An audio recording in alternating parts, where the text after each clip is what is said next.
اجتبى ومن سار على نهجه فقد اكتفى أشهد أن لا إله إلا الله وحده لا شريك له وأشهد أن محمدا عبده ورسوله لا نبي بعده. Ikhwati fillah, para pendengar di Robani yang dimuliakan Allah dimanapun berada, mari sama-sama kita kembali meningkatkan rasa syukur kita kepada Allah Subhanahu wa Ta'ala untuk semua karunia dan nikmatnya yang selalu ada dalam setiap ruang dan waktu di mana kita berada. Tugas kita memang adalah harus untuk bersyukur, dikarenakan oleh bahwa sesuatu itu tidak akan pernah bisa ada kecuali hanya jika Allah Subhanahu wa Ta'ala yang memberikannya. Untuk itulah perlu kita bersyukur agar kita senantiasa ingat kepada Dia yang memberi segala-galanya. Dan syukur itu adalah bukti bahwa kita beriman dan percaya kepada Allah Azza wa Jalla. Mudah-mudahan dan semoga nikmat Allah selalu bertambah seiring dengan rasa syukur yang selalu bertambah dalam hati kita. Sama-sama kita juga harus senantiasa berselawat dan salam untuk Rasulullah sallallahu alaihi wasallam. Allahumma salli ala Muhammad wa ala ali Muhammad. Mudah-mudahan lidah kita senantiasa dibasahi oleh zikir-zikir baik itu, yang salah satunya adalah ucapan salawat dan salam kepada Rasulullah sallallahu alaihi wasallam. Dan itu adalah bukti nyata bahwa kita mencintainya dan merindukannya.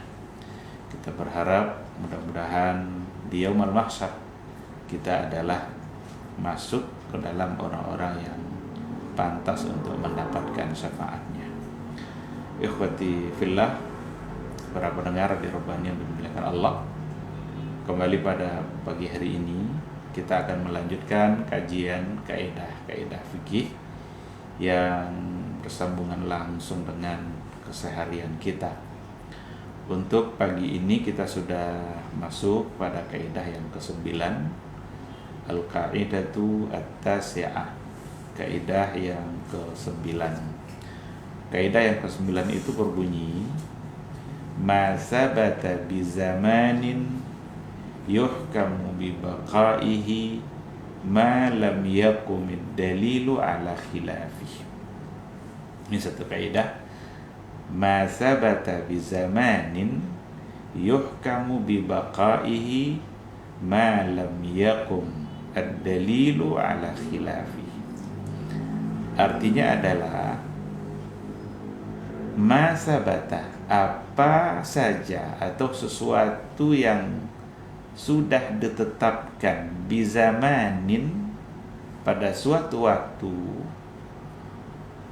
yuhkamu bibaqai, maka diakuilah keberadaannya itu, ma lam yakum ad-dalilu ala khilafi, selama tidak ada dalil atau bukti yang menunjukkan kebalikannya. Nah, ini kaidah yang sangat erat kaitannya nanti dengan berbagai persoalan di dalam kehidupan keseharian kita. Kita ulang lagi, sesuatu atau apa saja yang sudah ditetapkan keberadaannya pada waktu tertentu, maka diakuilah keberadaannya itu sesuai dengan ketentuan waktu yang sudah ditentukan tadi, selama tidak ada dalil atau bukti yang menunjukkan hal yang berbeda atau menunjukkan hal yang sebaliknya. Kaidah kita pada pagi hari ini menjadi bagian dari kaidah istishab. Ada namanya istishab. Istishab itu diantara maknanya adalah berpegang kepada keadaan awal atau berpegang kepada dalil yang semula. Dan ini juga merupakan kaidah yang sejalan dengan sebuah kaidah yang lain, al-aslu baqa'u ma kana ala ma kana, yang nanti insyaallah akan kita sampai pada pembahasan itu. Kaidah ini memberikan penegasan bahwa apabila sesuatu itu sudah ditetapkan kedudukannya pada waktu tertentu, maka sesuatu itu akan tetap dihukumkan sesuai dengan kedudukan yang sudah ada itu, selama tidak ada keterangan lain yang merubah kedudukan itu. Seperti dalam kepemilikan harta umpamanya. Kepemilikan harta itu nanti caranya banyak. Bisa harta itu dimiliki dengan cara membeli. Bisa harta itu dimiliki dengan cara ada orang yang menghibahkannya. Bisa harta itu dimiliki dengan cara pemberian atau hadiah dalam bentuk hadiah. Jadi hal-hal yang berkaitan dengan kepemilikan itu nanti memiliki cara yang beragam dalam kehidupan kita.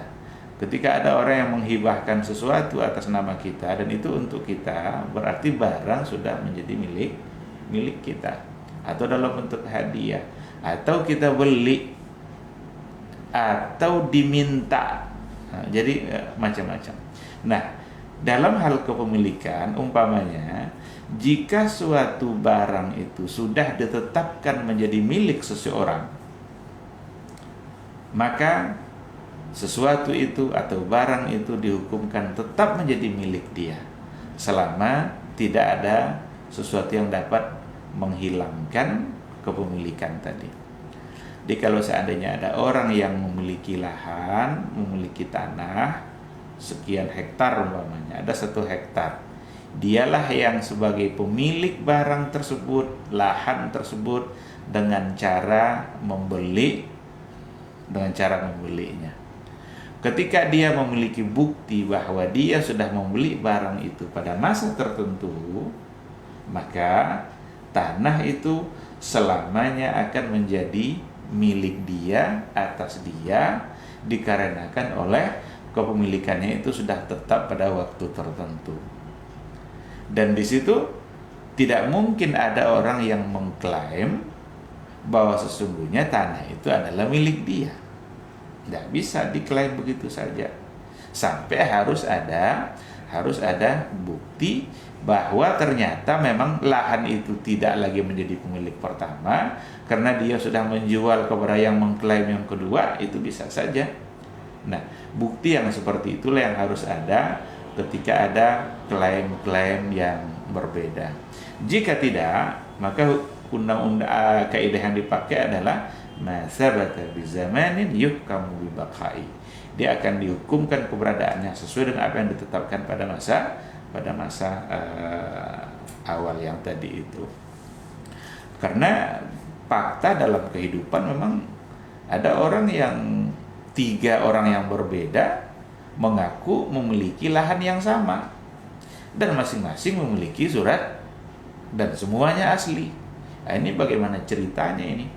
3 orang yang berbeda, lahannya satu, masing-masing memiliki surat yang dikategorikan sebagai asli. Kalau dibawa kepada kaidah ini, maka yang pemilik sesungguhnya adalah dia yang memiliki surat yang lebih awal. Dia yang memiliki surat yang tertanggal di situ, dia yang pertama di antara 3 orang yang berselisih. Selagi tidak ada fakta atau bukti yang menunjukkan bahwa yang pertama memiliki itu sudah melepaskan kepemilikannya. Melepaskan kepemilikan itu ya sama seperti tadi, mungkin dengan menjualnya, atau mungkin dengan menghadiahkannya, dengan mewakafkannya, dan lain sebagainya. Baik, ikhwati fillah, kaidah ini tidak akan terlalu sulit bagi kita untuk memahaminya, karena dengan bahasa yang sangat terang dan jelas. Yang jelas isinya adalah bahwa substansinya adalah bahwa yang menjadi patokan itu adalah sesuatu yang sudah ditetapkan pada masa waktu tertentu, dan itulah yang akan menetapkan hukumnya. Ada beberapa contoh kaidah yang bisa kita lihat pada pagi hari ini.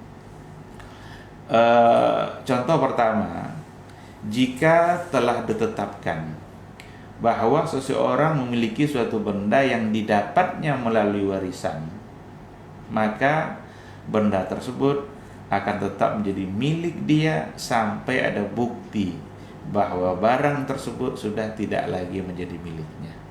Jadi katakanlah ada seorang ayah yang meninggal dan dia mewariskan beberapa macam bentuk harta untuk anak-anaknya atau untuk ahli warisnya. Ketika harta warisan itu sudah dibagi masing-masing sesuai dengan bagian-bagian yang sudah ditentukan oleh agama, maka apa yang sudah dibagi itu adalah sebagai fakta bahwa barang tersebut sudah menjadi milik mereka masing-masing. Apa yang sudah dibagi, si A mendapatkan sekian, si B mendapatkan sekian. Berarti apa yang dia dapat dari harta warisan itu selamanya akan menjadi milik dia, dan tidak boleh lagi yang lain mengklaim bahwa itu milik yang lain. Nah, sampai nanti ada bukti bahwa barang tersebut sudah tidak lagi menjadi milik dia. Ya, bisa saja umpamanya dia mendapatkan warisan sebidang tanah, lalu kemudian sebidang tanah itu karena dia tidak kelola, lalu dia serahkan kepada mungkin adik dia yang paling kecil atau siapa yang ingin dia serahkan, dan dia melepaskan kepemilikan dia, atau dia jual. Ini yang jatah saya, ini saya akan jual, siapa yang mau membeli di antara kalian silahkan. Ketika terjadi transaksi berarti berpindahlah kepemilikan itu.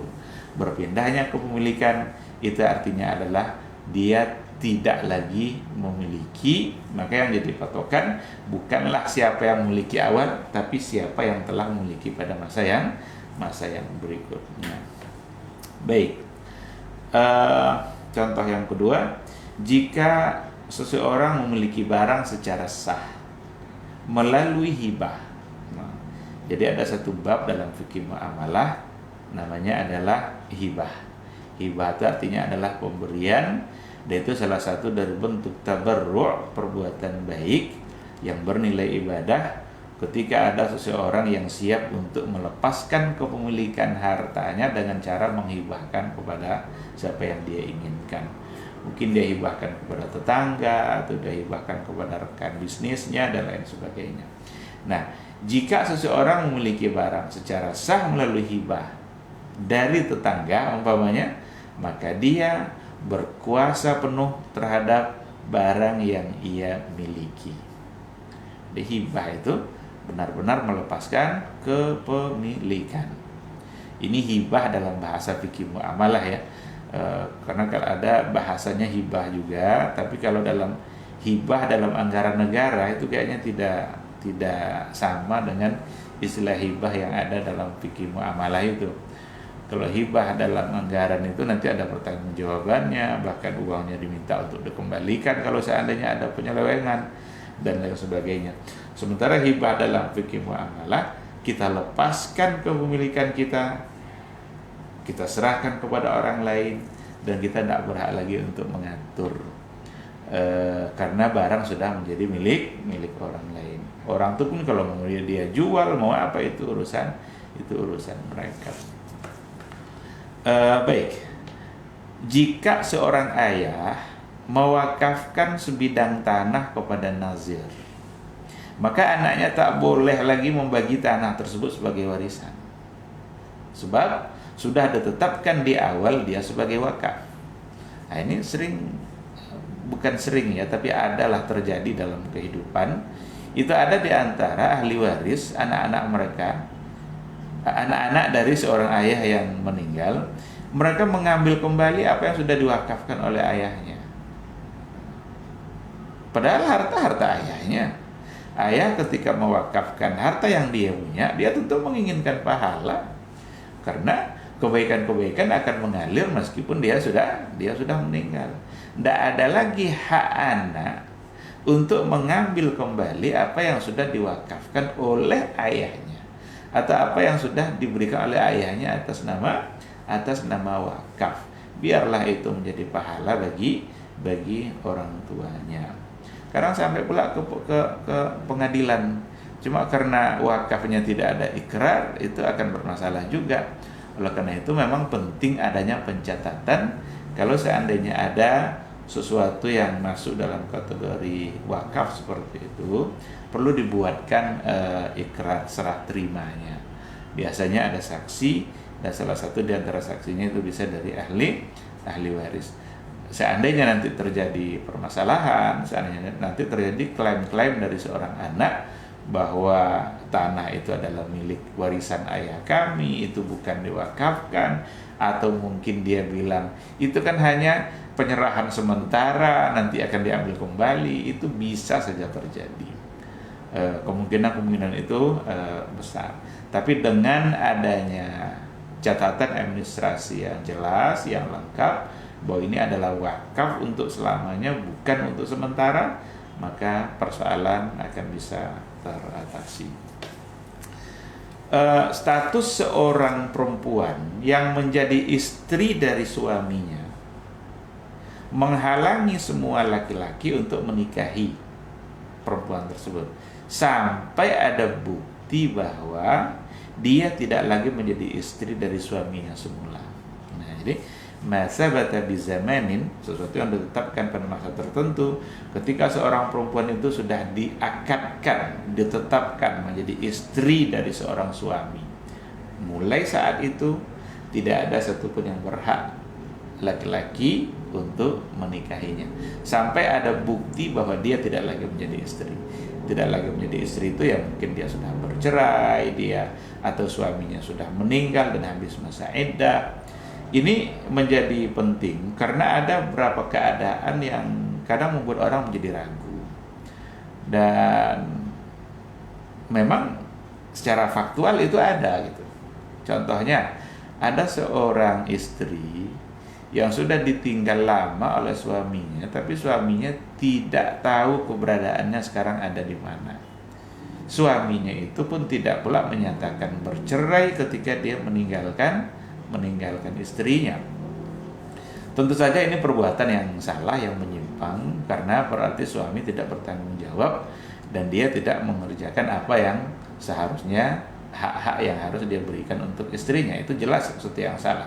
Tapi kalau seandainya itu terjadi ketika sudah sekian lama dia tak pulang-pulang, bahasa cerai juga tidak ada, posisinya sekarang entah di mana, apakah perempuan ini boleh dilamar oleh laki-laki yang lain untuk menjadi istrinya? Jawabannya tidak. Kenapa tidak boleh?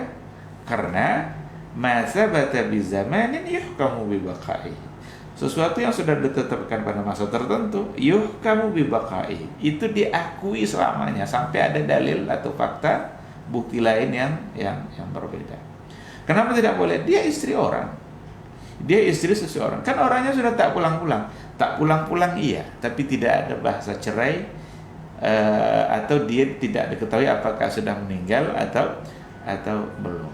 Nah, tidak akan hilang status perempuan tadi menjadi seorang istri selama tidak ada pendukung bukti yang bisa meyakinkan bahwa dia sekarang tidak lagi menjadi istri si fulan. Tapi kalau sudah ada, nah ketika itu persoalannya tentu sudah lain. Kalau seandainya dia dinikahkan juga, jangannya nanti suami lamanya atau suami pertamanya kembali pulang dan menemuinya sementara dia nikah dengan laki-laki yang lain. Baik, jika seseorang mengaku bahwa orang yang meninggal memiliki hutang kepadanya. Jadi ada seseorang mengaku bahwa orang yang meninggal itu memiliki hutang kepadanya dan harus dibayar melalui harta warisannya. Lalu ada orang yang bersaksi bahwa mayit itu memang memiliki tanggungan hutang kepadanya sesuai dengan yang diklaim itu. Maka ini sudah cukup untuk membuktikan bahwa si mayit memang memiliki tanggungan hutang yang harus dibayar. Kecuali kalau ada bukti yang menyatakan bahwa hutang itu sudah dilunasi oleh si mayit. Jadi ini ceritanya ketika ada seorang meninggal, itu kan biasanya disampaikan itu. Kalau seandainya ada di antara bapak-bapak yang orang tua kami ini punya hutang, mohon datangi ahli waris, kan biasa ada seperti itu. Lalu tiba-tiba ada orang yang mengklaim, datang dia, bapak kalian ini punya hutang kepada saya, jumlahnya segini. Ada yang memperkuat bahwa memang si mayit itu berhutang. Dengan adanya saksi itu, penguat itu sudah cukup untuk memastikan bahwa si mayit itu benar-benar punya hutang. Maka ahli warislah yang akan mencoba untuk membayar hutang itu. Pertama sekali diambil dari harta warisan yang ditinggalkan, karena harta warisan belum boleh untuk dibagi-bagi kecuali kalau seandainya sudah selesai tanggungan hutangnya, atau kalau ada wasiat maka tunaikan dulu meskipun hutangnya sejumlah harta yang ditinggalkan. Karena ahli waris tidak boleh mengabaikan persoalan hutang dari orang tuanya, sebab harta yang ditinggalkan itu adalah berasal dari dia yang meninggal. Namun seandainya ada bukti bahwa ternyata hutang itu dulu sudah dilunasi, ada kwitansinya atau ada pencatatannya kalau dia sudah melunasi hutang itu. Nah, jika itu ada, berarti dia sudah lepas tanggung jawabnya, pembayaran hutangnya sudah tidak perlu lagi, karena ternyata sudah ada yang merubah hukumnya. Kewajiban bayar hutang sudah dirubah menjadi tidak wajib lagi dikarenakan oleh adanya bukti atau fakta yang mendukung. Jika berselisih tentang kepemilikan suatu barang.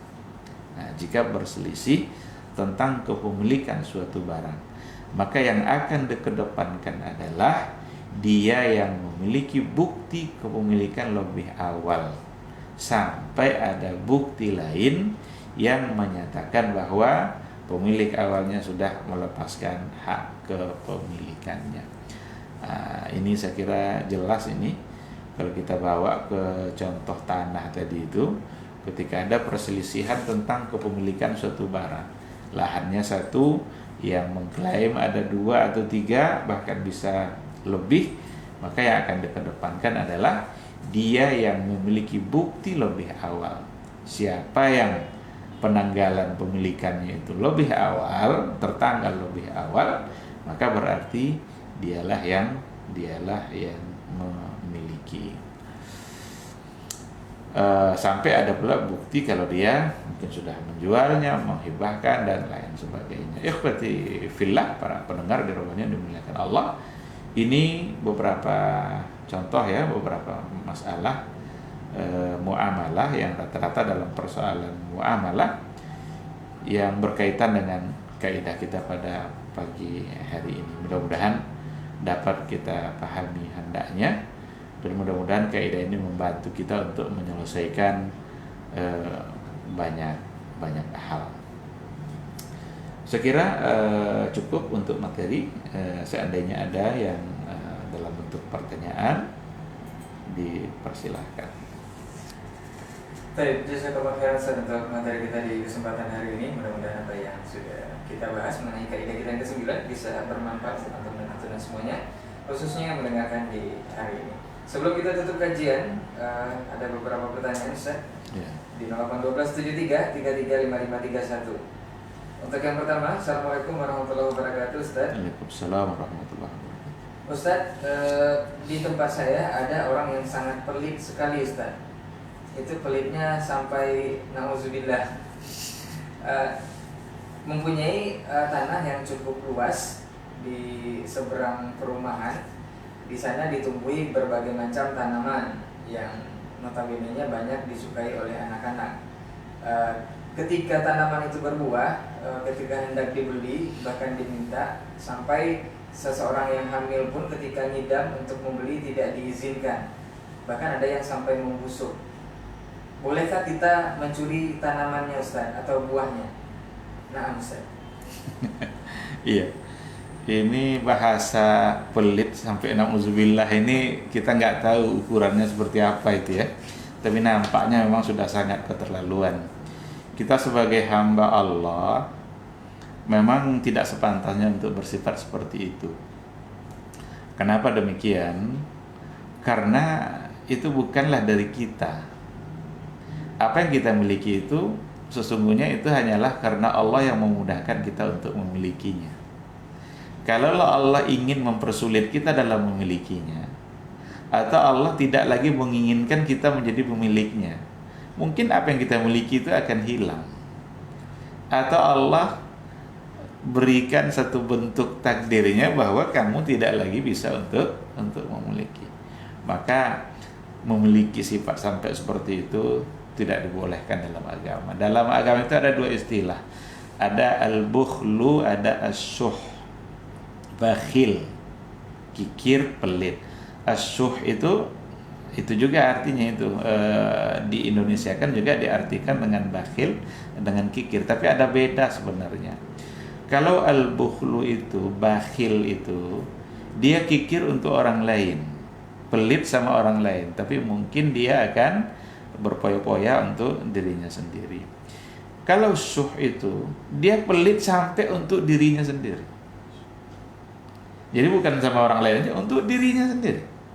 Seolah-olah dia tidak ingin membuktikan dia mensyukuri nikmat itu. Apa yang dimiliki ditumpuk, dia pun tidak menikmati.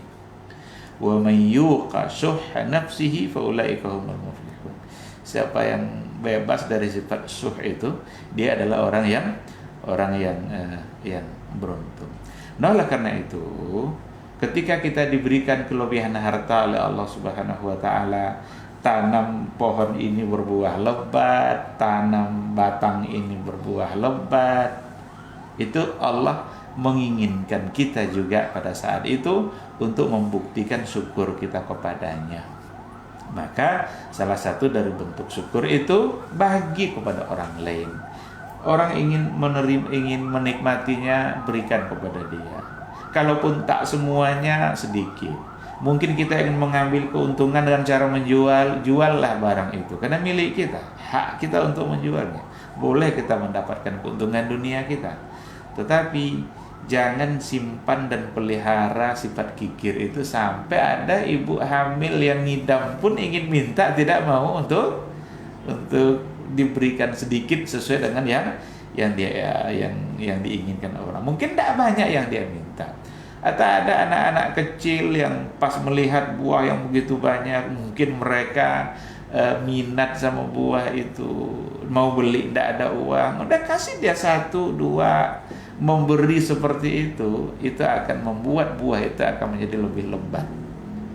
Karena semua adalah Allah yang mengatur. Nah, itu sekedar untuk menasehati kalau seandainya ada yang seperti itu. Lalu pertanyaannya, seandainya dia tidak mau memberi, bolehkah kita curi? Kita juga jangan sampai terjebak pada satu kesalahan disebabkan oleh kesalahan orang lain. Karena tidak maunya orang itu untuk memberi, itu kesalahan dia. Dan kesalahan dia itu tidak membuatkan kita pula menjadi halal untuk mencurinya. Karena kalau kita mencuri dan kita memiliki barang dengan cara mencuri, berarti kita memilikinya dengan cara yang tidak sah. Kalau memiliki barang dengan cara yang tidak sah, berarti kita melakukan satu kesalahan dan itu adalah dosa. Maka hal yang tadi itu tidaklah membuat halalnya bagi orang lain untuk mencuri. Di sini memang harus berhati-hati. Hanya saja nanti kalau ada keadaan-keadaan tertentu yang ini sulit kalau dikaitkan dengan keadaan darurat kan, karena biasanya kaidah-kaidah darurat itu kan kalau ada sesuatu yang mengancam jiwa atau ada orang punya hajat betul terhadap barang itu, kalau tidak didapatkannya mungkin ada efek negatif lain yang dia rasakan dalam kehidupannya. Di saat itu mungkin ada semacam kemudahan-kemudahan, tetapi kita tidak boleh terlalu mudah untuk membahasakan darurat untuk mengambil langkah yang hukum asalnya adalah dilarang oleh agama. Nah, jadi kepada yang bertanya, tidak membuat barang itu menjadi halal pula untuk kita curi. Wallahu subhanahu wa ta'ala. Baik, jazakallahu khairan untuk jawaban dan nasihatnya. Untuk yang bertanya mudah-mudahan bisa dipahami dan jangan sampai kita terjebak kepada tindakan-tindakan yang tidak dibolehkan dalam syariat. Kita ke pertanyaan berikutnya, Ustaz. Assalamualaikum warahmatullahi wabarakatuh, Ustaz. Waalaikumsalam. Dari Syarif di Tarai, Ustaz. Mau bertanya persoalan hibah, Ustaz. Bolehkah menghibahkan sesuatu, semisal tanah atau semacamnya, tapi dengan persyaratan, Ustaz? Contohnya, saya menghibahkan tanah sekian hektar, tapi di tanah itu harus dibangun masjid seperti ini dan seperti itu, dan struktur bangunan seperti ini dan seperti itu. Ini seperti apa hukumnya, Ustaz? Jazakallah khair. Iya. Biasanya untuk seperti yang dicontohkan dalam pertanyaan itu lebih cenderung masuk dalam kategori wakaf. Dalam kategori wakaf itu kan satu bentuk tabarru' yang mana seseorang melepaskan hak kepemilikannya dari apa yang dia punya dan dia menginginkan manfaatnya dirasakan oleh semua orang. Beda nanti sama hibah.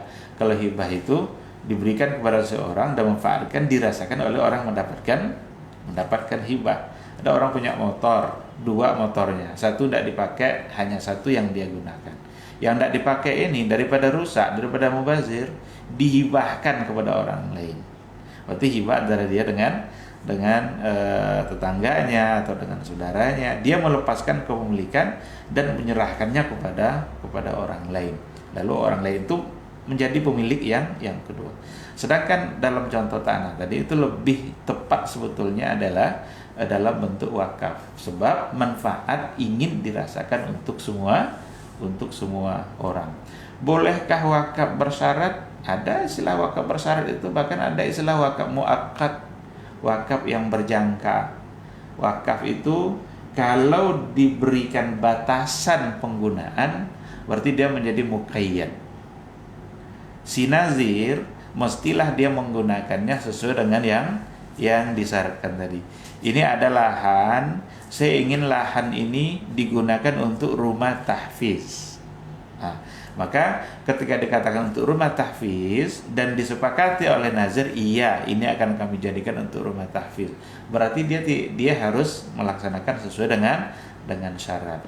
Tapi kalau seandainya wakaf itu mutlak, tidak muqayyad, tidak disebutkan gunanya untuk apa, asalkan untuk yang baik, itu sudah pasti. Tidak mungkin orang mewakafkan sesuatu tapi bukan untuk yang baik, karena yang diinginkan adalah pahala. Nah, di situ dia bisa menggunakan untuk hal apa saja. Mungkin untuk masjid, mungkin untuk sekolah tahfiz, atau mungkin untuk hal-hal yang lain yang memang nanti akan didapatkan manfaat dan pahalanya oleh yang berwakaf. Adapun hibah nampaknya tidak seperti itu, karena hibah itu lebih kepada pribadi dan juga kepemilikan yang akan menjadi milik pribadi. Kalau wakaf bisa. Bahkan ada wakaf berjangka itu boleh mewakafkan. Umpamanya ada orang punya kebun sawit, dia ingin 5 tahun ke depan, terhitung dari sekarang, ini hasilnya wakaf. Bisa.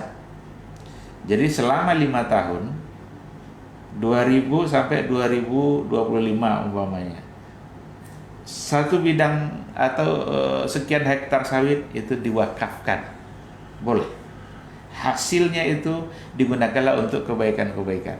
Tapi karena ada batasan 5 tahun, habis masa 5 tahun, berarti habis pula masa wakafnya. Bahkan ada istilah al-waqful dzurri, al-waqful ahli, wakaf yang khusus untuk kerabat-kerabat dan keluarga dia. Bisa. Artinya nazir itu mengelola sesuatu yang hasilnya nanti hanya didapatkan oleh kerabat-kerabat dari yang mewakafkan. Nah, maka ada pembahasan yang cukup luas dalam persoalan wakaf, dan yang ditanyakan itu lebih kepada wakaf bukan sebagai hibah. Wallahu subhanahu wa ta'ala. Baik, jazakallah khairan untuk jawabannya dan nasihatnya untuk Syarif yang ada di seputaran Tarai. Mudah-mudahan bisa memahami dari jawaban dan nasihat Ustaz. Kita ke pertanyaan berikutnya, Ustaz. Assalamualaikum Ustaz. Ustaz dari Ummu Nur di Cita Karya mau bertanya, Ustaz. Ada 2 pertanyaan, Ustaz. Yang pertama, bolehkah kita memberikan hak cipta untuk murotal-murotal yang sudah kita rekam dan kita edarkan, seperti mendaftarkannya di Haki. Kemudian yang kedua, bolehkah sebuah metode pembelajaran itu kita berikan juga hak cipta Ustaz, atau tidak boleh istilahnya tidak boleh dipakai oleh orang lain tanpa melalui kita, seperti metode pembelajaran, cara cepat membaca Al-Quran, cara cepat mempelajari hadis dan semacamnya. Ini seperti apa penjelasannya Ustaz? Jazakallahu khairan. Iya. Persoalan hak cipta itu sering ada pada persoalan penerbitan, ya, ada karya ilmiah atau ada hak paten yang dimiliki oleh seseorang, sehingga dialah yang memiliki hak itu. Karena memang dia yang menemukan. Maka kalau seandainya ada sebuah buku yang dihak ciptakan, berarti orang lain tidak boleh untuk mendapatkan keuntungan dari buku tersebut, karena ada hak ciptanya. Ada orang yang memilikinya. Nanti ada orang dicetak ulang oleh dia, kemudian dijual. Itu satu hal yang salah, karena dia telah mengambil sesuatu yang menjadi milik orang lain. Untuk hal-hal yang seperti itu, maka insya Allah tidak ada masalah dalam agama. Cuma ada ditengok, pernah membaca itu di keterangan tentang penerbitan buku itu tidak boleh dijual, oke. Tapi termasuk tidak boleh dikopi, tidak boleh disalin. Lalu kalau tidak boleh dikopi, tidak boleh disalin, untuk apa gunanya buku itu? Jangan pula kita mempersulit orang dengan hak yang kita miliki tadi. Justru ketika kita memberikan hak itu kepada orang lain, merelakannya untuk hal-hal yang bermanfaat. Sebab kalau sampai tidak boleh dikopi, tidak boleh disalin, itu kan kita mempersempit fungsi dari apa yang kita punya. Maka perlu juga ada batasan-batasan. Tapi jika kita ingin berikan hak cipta, itu hak seseorang, maka hak kekayaan intelektual itu dijaga oleh undang-undang dan juga dijaga oleh agama. Kalau memang itu milik orang lain, maka tidak boleh orang yang tidak memiliki hak itu untuk mendapatkan keuntungan yang sama. Allah subhanahu wa ta'ala. Jazakallahu khairan Ustaz untuk jawaban dan penjelasannya. Untuk Ummu Nur yang bertanya di Cipta Karya, ada lanjutannya Ustaz? Ada dua tadi. Maksudnya mungkin seperti ini Ustaz, orang yang pelit terhadap ilmu Ustaz, karena mereka takut kalau diberikan itu akan menjadi saingan, bahkan akan memberikan efek buruk pada dia, makanya tidak mau membagi ilmunya. Nah Ustaz, La ilaha illallah.